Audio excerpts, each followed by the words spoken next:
There were winters, long ago, when the forest seemed to hold its breath in a different way, a silence that hummed with a promise of enduring solitude.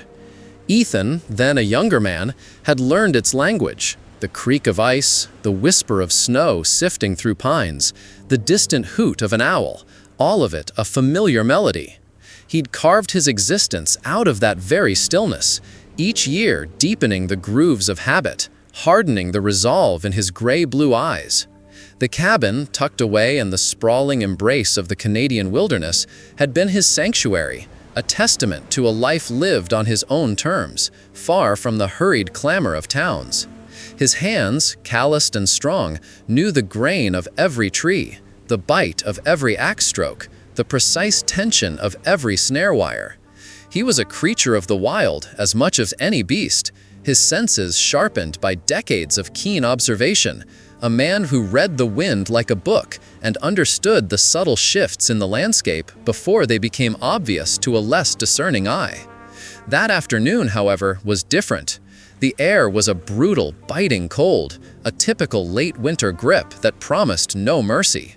He had been checking his trap lines, a routine he knew by heart, his breath pluming white in the frigid air, the rhythmic crunch of his boots on the packed snow the only sound. Then it came, a faint, broken whimper, carried on a gust of wind, cutting through the familiar quiet like a splinter. It was a sound that made him pause, a discordant note in the symphony of the wild, too vulnerable, too laden with despair to be that of a common hare or a startled fox. He listened again, his head cocked, the keen hunter's instinct, usually focused on pursuit, now sharpened by something akin to concern. It was not the cry of prey, nor the challenge of a rival. It held a raw, desperate anguish, almost human in its depth, stirring something deep within him that had long lain dormant beneath layers of stoicism. He followed the sound, carefully, instinctively, his movements silent, each step placed with the practiced caution of a man who understood the unforgiving nature of the land. The whimpering grew louder, more distinct, leading him deeper into a thicket of snow-laden spruce where the shadows stretched long and cold. And then he saw her. She was a massive gray wolf, a magnificent creature even in her broken state. Her fur, usually a sleek tapestry of silver and charcoal, matted with frozen blood and grime. Her powerful body, designed for relentless pursuit, lay twisted, half submerged in a shallow drift, one leg trapped beneath a fallen log, clearly broken.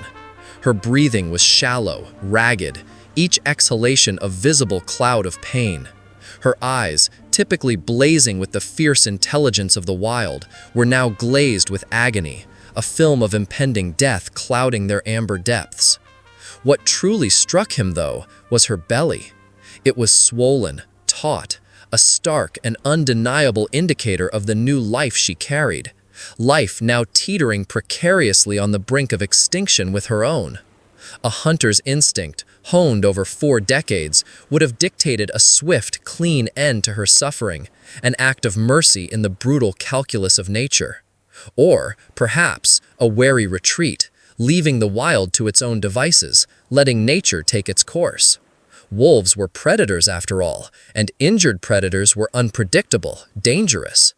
But something in her dying gaze, a flicker of primal fear, mingled with an undeniable, desperate maternal instinct, stirred a different, far more profound impulse within Ethan. It wasn't pity, not exactly. It was a recognition of a shared struggle, a raw, desperate will to survive that resonated with his own solitary spirit. He made a choice then, a decision that would forever alter the course of his solitary existence, an act that defied every conventional wisdom he had ever known. He could not leave her. He simply could not. The task of transporting the wolf, whom he later, almost unconsciously, named Luna, back to his remote cabin was arduous, a monumental feat of grim determination and a strange burgeoning empathy. He worked with a quiet urgency, his mind racing, his body straining.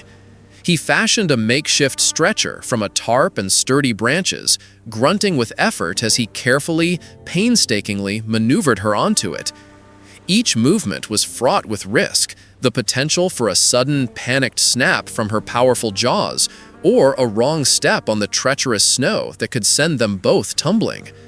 Yet he persisted, driven by an impulse he couldn't fully articulate, a silent vow made to a dying creature.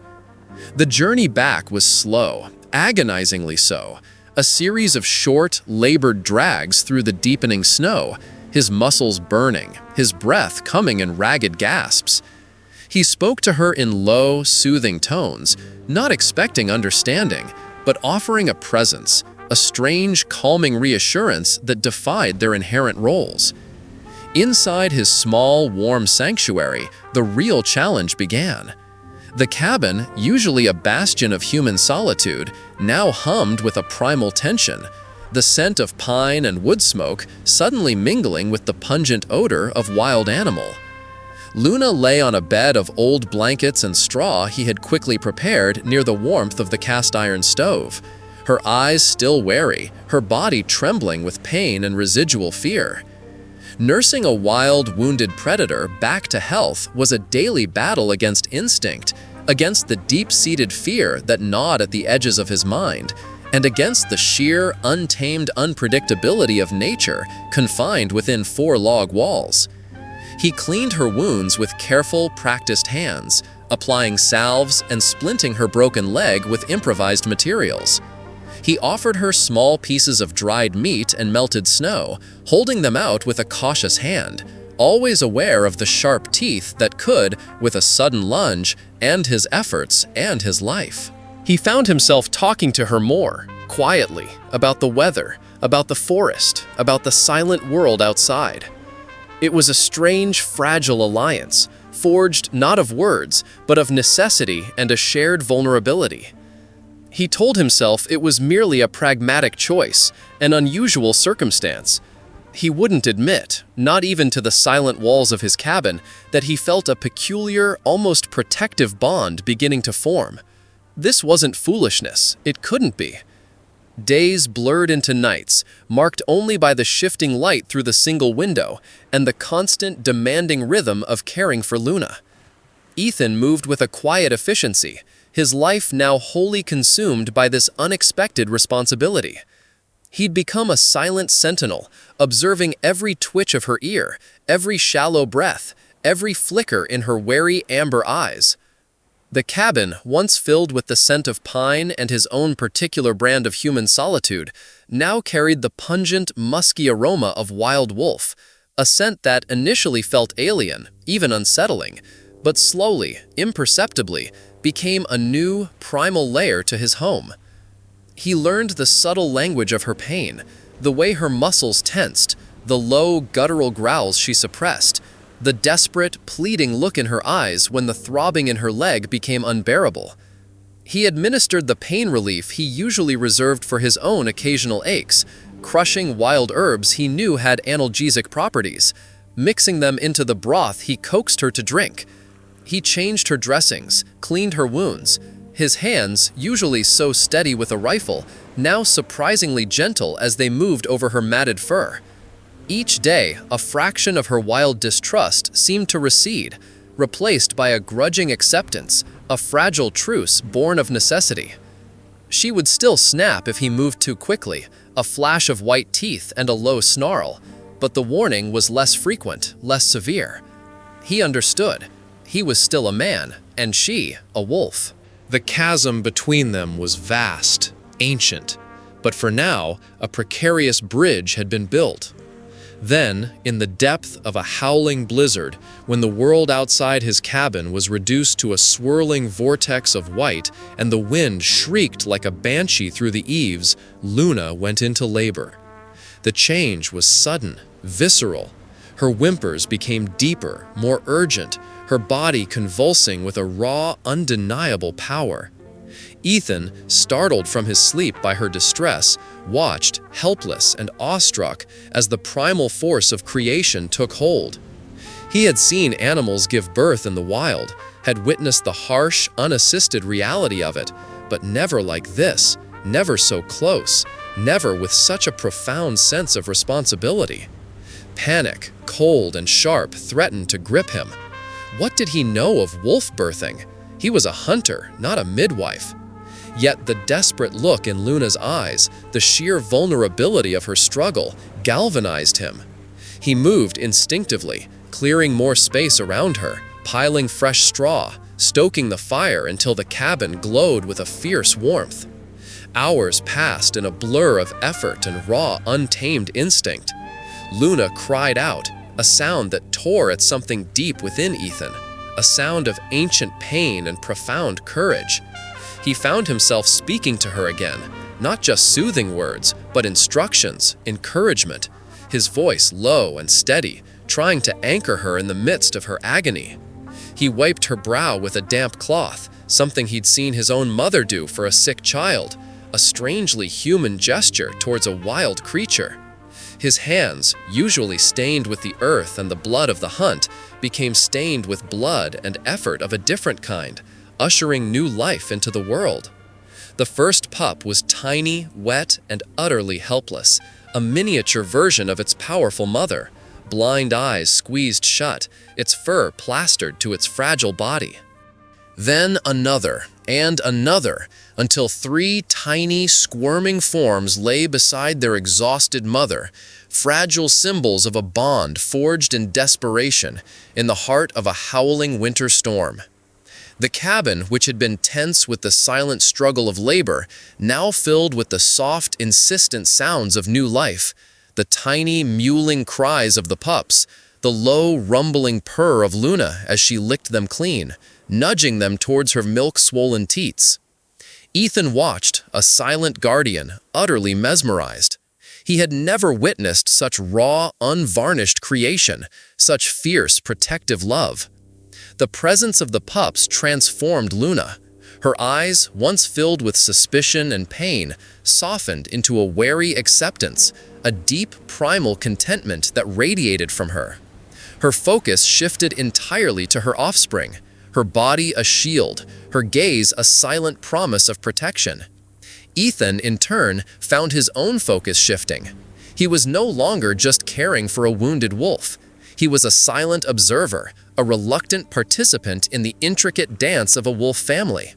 He saw the fierce protection in Luna's gaze as she curled around her litter, the tiny, playful nips of the growing pups as they began to explore their immediate world, their clumsy attempts to walk, their insistent demands for nourishment.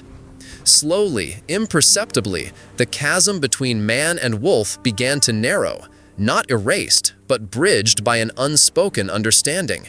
Luna allowed him to approach, to change the pup's bedding, to bring her food and water, her amber eyes following his every move, no longer with fear, but with a cautious, almost assessing intelligence. He never touched the pups directly, respecting the invisible boundary she drew, but he would watch them for hours, captivated by their rapid growth, their developing personalities. One was bolder, always pushing for the front teat, another quieter, more observant, the third a playful mischief maker. He found himself smiling, a rare, unbidden expression on his weathered face as he watched their clumsy antics. An unspoken trust, fragile as new ice on a winter pond, formed between them, a silent pact that transcended the natural order, a testament to the shared experience of survival and the miracle of new life. He was no longer just Ethan, the hunter. He was the protector, the provider, the silent witness to a family he had, against all reason, helped to create. As the days stretched into weeks and the first tentative whispers of spring began to stir in the northern woods, Luna's strength returned. Her broken leg, carefully splinted and tended, had mended, leaving only a slight, almost imperceptible limp. Her fur, once matted and dull, now gleamed with the untamed spirit of the wilderness, a vibrant tapestry of gray and silver. Her eyes, once dulled by pain and clouded by suspicion, now shone with a fierce, intelligent light, reflecting the wildness that pulsed within her, a force that could not be contained. Ethan knew, with a certainty that settled heavy in his gut, that her time in the cabin was drawing to a close. The pups, now sturdy and curious, no longer tiny, helpless bundles, began to test their boundaries, their instincts pulling them inexorably towards the boundless forests that lay beyond the cabin walls. They gnawed on discarded bones, practiced their clumsy pounces on each other, their small, sharp teeth already honed, their nascent howls a faint, reedy echo of their mother's powerful call. They were wolves through and through, and the wild was their rightful inheritance. Letting them go, returning them to the life he had temporarily saved them from, was a bittersweet prospect. A part of him, a part he hadn't known existed, wanted to keep them, to somehow integrate them into his solitary life, to continue this impossible, beautiful experiment. But the rational, wilderness-wise part of him knew it was folly, a betrayal of their true nature. They were not pets, they were wild. To keep them would be to condemn them, to deny them the very essence of their being.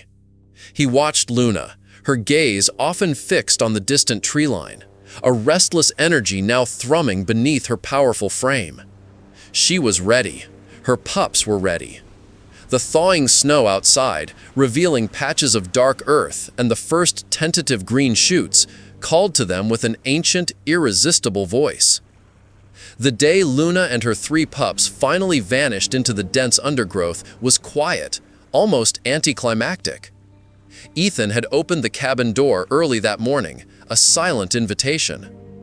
Luna had hesitated for a long moment, her amber eyes meeting his, a profound, unreadable gaze that seemed to hold both gratitude and a final, resolute farewell. Then, with a soft nudge to her pups, she led them out, a gray shadow melting into the deeper shadows of the forest. They left behind only paw prints in the thawing snow, rapidly blurring as the sun climbed higher, and a profound emptiness in the cabin. The silence that descended after their departure was heavier, more absolute than before, no longer the comfortable quiet of solitude, but an eerie void where the soft mewls, the playful nips, the rustling of straw, and the low rumbling presence of Luna had once been. He had done what was right, he told himself, allowing them to reclaim their wild heritage, to fulfill their destiny. Yet a part of him wondered if he would ever truly be alone again, or if their presence, their brief, extraordinary tenancy, had forever etched itself into the fabric of his solitary life, leaving an indelible mark on his soul. The woods outside, once merely his hunting ground, now felt different, imbued with a new, deeper meaning, a living testament to an unspoken bond. Months passed. The vibrant greens of summer exploded across the landscape, painting the world in hues of life and growth, only to give way to the fiery, dramatic reds and golds of autumn.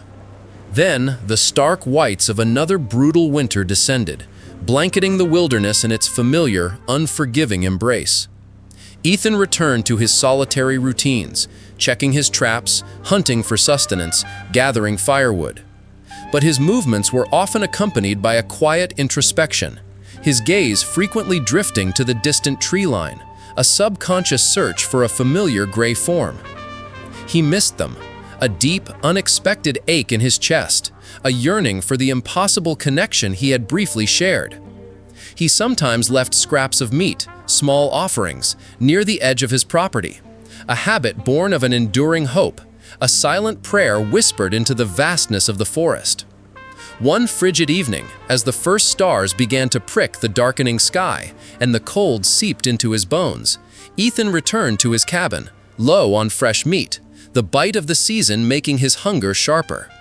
He was tired, his shoulders aching from the day's exertions. As he approached the porch, a dark shape caught his eye. Lying near his porch, half covered by a fresh dusting of snow, was a freshly killed deer. It was a young buck, cleanly dispatched, precise and efficient, the kind of kill only a skilled predator could make. He stopped, his breath catching in his throat, a jolt of recognition, then wonder coursing through him. As he examined the deer, his eyes scanning the surrounding snow, he saw them.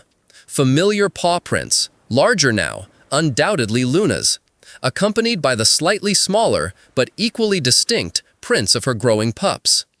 She had returned, not for shelter, not for aid, but to leave a gift, a silent acknowledgement of their enduring, unspoken pact, a gesture of wild gratitude that transcended language, a profound thank you delivered in the currency of the forest. A warmth deeper than any fire spread through Ethan's chest. The bond was not broken. It had merely shifted, deepened, transformed into something even more extraordinary. The next week brought an unwelcome intrusion into Ethan's carefully cultivated solitude. A sudden, violent blizzard swept down from the north, trapping a small group of seasoned hunters and a game warden in the remote reaches of the wilderness. They stumbled upon Ethan's cabin, a beacon of light and warmth in the raging storm, seeking refuge. The game warden, a man named Miller, was a familiar face, a no-nonsense individual with sharp, assessing eyes and a reputation for being fair but firm. He was a man of the law, of regulations and order, a stark contrast to Ethan's wild, independent spirit. The hunters, burly men bundled in thick winter gear, stamped snow from their boots, their boisterous voices filling the small cabin, shattering its accustomed quiet. Their talk, once the initial pleasantries and shared stories of the storm had subsided, quickly turned to the recent livestock depredations in the valley below. Farmers had reported sheep and even a young calf lost to an elusive, highly intelligent wolf pack. Miller unrolled a worn map on Ethan's rough-hewn table, his finger tracing lines and circles, pointing to areas of activity, recent sightings, and reported kills. He spoke of the increasing boldness of the pack, their uncanny ability to evade traps and outsmart even the most experienced trackers. Then, with a grim set to his jaw, he produced a series of trail camera photos, grainy but clear enough to show the distinct features of the animals. Ethan's blood ran cold, a sudden icy grip on his heart that had nothing to do with the blizzard raging outside. The lead wolf, with its distinctive markings, the jagged scar above its left eye, the darker patch of fur on its right flank, and its piercing amber gaze, was undeniably Luna. And the three robust, now adolescent wolves flanking her, their movements confident and synchronized, were her pups, grown strong and formidable in the wild. His saved family, the creatures he had nursed back to life, the recipients of his silent pact, were now branded as a threat, the very target of this organized hunt. The irony was a bitter taste in his mouth. The revelation hit Ethan like a physical blow, a punch to the gut that stole his breath. He had nurtured these creatures, watched them grow from blind, helpless pups to powerful, intelligent predators. He had felt their unspoken gratitude, witnessed their fierce loyalty to each other. Now, the very men sharing his hearth, warming themselves by his fire, intended to track them down and eliminate them. Miller, ever observant, noticed Ethan's sudden pallor, the way his hands, usually so steady, had tightened into fists on his knees. He pressed him for any unusual wolf sightings, any signs of a large pack in his territory. His voice calm, professional, utterly unaware of the inferno raging within Ethan. Ethan was trapped. The cabin, once a haven, now felt like a cage, the walls pressing in on him. The warmth of the fire suddenly an inferno, burning with the weight of an impossible moral dilemma. To reveal his secret, to confess his extraordinary act of compassion, meant signing Luna's death warrant, condemning her and her pups to the very fate he had once saved them from. It meant betraying the unspoken trust, the profound connection forged in blood and snow. To stay silent, however, meant betraying his fellow men, allowing a perceived threat to persist, to potentially cause further harm to livestock, to violate the very laws Miller was sworn to uphold.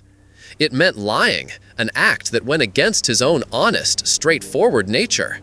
He felt the eyes of the other hunters on him, their expectations, their shared understanding of the predator-prey dynamic. He could feel the weight of their collective judgment, the unspoken code of the wilderness community. The choice was not between right and wrong, but between two impossible wrongs, each tearing at a different part of his soul. His mind raced, calculating, assessing, searching for an escape, a path that honored both his unexpected loyalty and his place among men. The air grew thick with unspoken tension, though only Ethan truly felt its suffocating grip. Ethan made his choice, a decision born of quick thinking and a deep, desperate love for the wild family he had saved. With a stoic expression, a mask of calm drawn over the turmoil within him, he cleared his throat. He began to speak, his voice low and steady, sharing his vast knowledge of the terrain, carefully, subtly steering the conversation away from Luna's true territory. He spoke of old trails that were rarely used by wolves but might show signs of activity, misleading scents carried by the prevailing winds, and distant, less active wolf dens he had observed over the years, far from the valley below. He wove a convincing narrative, drawing upon decades of wilderness expertise, describing subtle topographical features, patterns of animal migration, and the intricate ways wolves use the landscape to their advantage. He spoke of a particularly dense forest to the west, an area he knew Luna avoided due to an old trapper's cabin that still held a faint human scent, suggesting it as a more likely, yet ultimately fruitless hunting ground. He painted a picture of a clever pack, yes, but one whose movements were predictable in certain, distant areas, carefully avoiding the very heart of Luna's current domain. He watched as Miller and his men, trusting his seasoned judgment, his reputation as a man who knew these woods better than anyone, nodded in agreement. Their faces, grim but determined, showed no hint of suspicion. They packed up their gear, their resolve hardened by the information Ethan had provided, and headed out into the still blustery morning, following the direction he had subtly indicated.